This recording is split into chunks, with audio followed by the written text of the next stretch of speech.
वयोवृद्ध वैज्ञानिक अपने बेटे के खोने के दुख को सहन नहीं कर पाए। उन्होंने अपनी पूरी संपत्ति और बुद्धिमत्ता लगाकर अपने बेटे से बहुत मिलती जुलती एक मशीन गुड़िया बनाई और उसका नाम रखा रॉबिन। वृद्ध वैज्ञानिक को लगा कि अब वह अकेले नहीं रहेंगे, लेकिन उन्हें पता नहीं था कि उन्होंने पेंडोरा का बॉक्स खोल दिया है। इस यांत्रिक गुड़िया में ईर्ष्या की भावना बहुत प्रबल है। वह बूढ़े वैज्ञानिक को किसी और के प्रति कोई भी भावना नहीं रखने देती और उसकी सारी ममता अपने पास रखना चाहती है।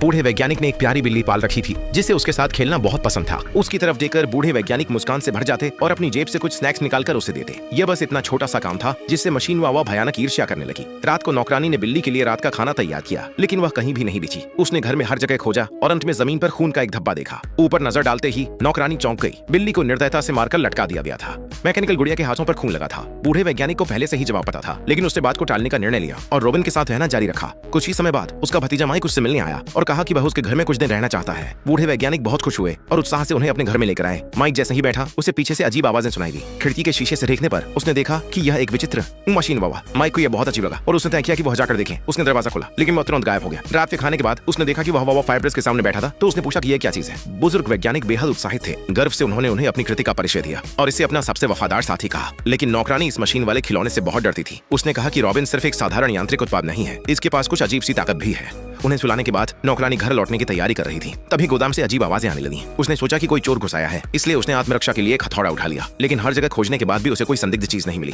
उसने सोचा थी, खुद ही अधिक सोच लिया था। नहीं सोचा था कि रॉबिन अचानक प्रकट होगा और सीधे एक वार कर देगा। नौकरानी चीख भी नहीं पाई थी कि रॉबिन पहले ही तेजी से वार करने लगा। उसे दर्जनों वार करके कई बार छुरा घूम चुका था। नौकरानी जल्दी ही खून से लथपथ होकर मर गई। अगले दिन सुबह उठने पर देखा कि नौकरानी काम पर नहीं आई थी। वृद्ध वैज्ञानिक को बहुत अजीब लगा, क्योंकि वह कभी देर नहीं करती थी। अनजाने में उसे रॉबिन के चेहरे पर खून के धब्बे दिखे। वृद्ध वैज्ञानिक को डर हुआ कि माइक को शक न हो जाए, इसलिए वह उसे तुरंत कमरे में ले गया। लोरी से देखने पर पाया गया कि उसे चुपचाप मार दिया गया था। बूढ़े वैज्ञानिक को गुस्सा आया और उन्होंने फैसला किया कि अब उसे और नहीं सहेगी। उन्होंने उसके शरीर से कड़े हाय और उसे नियंत्रित करने वाला कोर बाहर निकाल दिया। उसने सोचा बिना कोर के रॉबिन बेकार हो जाएगा, लेकिन उम्मीद के विपरीत रॉबिन पर ऐसा कोई असर नहीं पड़ा। उसका शरीर अभी भी सक्रिय स्थिति में था, लेकिन पुराना वैज्ञानिक उसे पहले से ही अपनी बेटी की तरह मान चुका था और बहुत जल्दी उसके पास वापस जाने से खुद को रोक नहीं सका।